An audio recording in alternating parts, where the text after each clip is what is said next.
Hi everyone, now that you've seen our presentation, wanted to show you a brief demonstration of what we were talking about.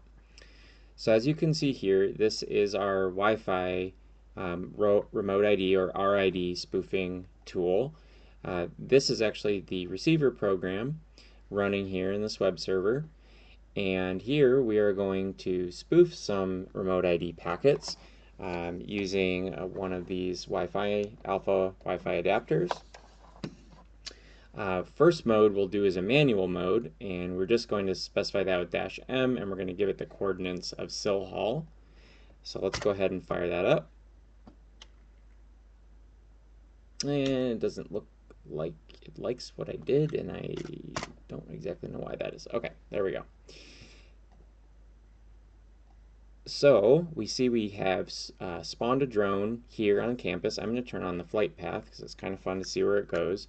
And we can just fly this thing around like a video game with WASD.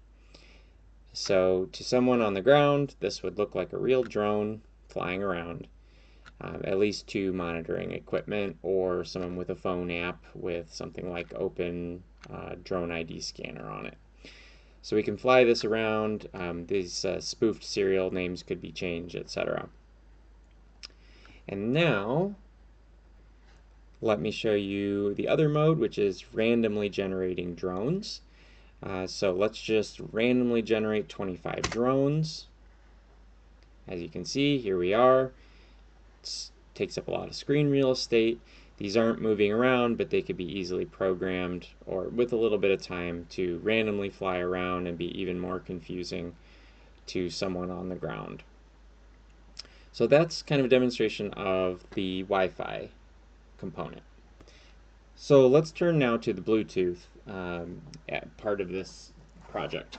So if you can see this in my hand, this is an ESP32 module. It has a little external antenna. This is just a very low-powered embedded chip that has Bluetooth and Wi-Fi capabilities, and we used code that we talked about earlier to load firmware on here to automatically start generating Bluetooth beacons with remote ID information using this interface. And all this needs is power to run in a computer to get it programmed to start with. And it's about $5 to $10 for one of these. So here's a program that we're running. We choose to connect, and we connect to the ESP32, and here we are on Eastern Michigan's campus once again. And why am I not? Okay, so I'm seeing the new drones it's spawning. They're a little off campus right now, but for purposes of demonstrating this, a new drone's being spawned every 5 seconds.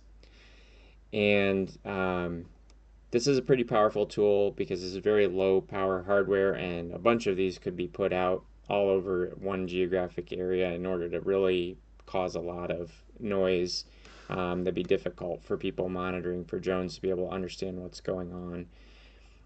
And then just to validate that this is working not only in the developer's tool but also in normally available tools to all of us, I have an app on my Android phone called Open Drone Scanner.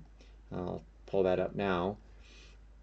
And so this is just sitting on my phone next to me, and as you can see, we are picking up new drones every 5 seconds. There's 69 drones and counting in the area.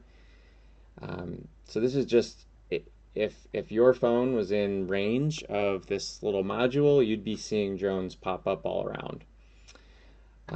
So I thought that's kind of a powerful way to demonstrate that this really does kind of act like a drone very well.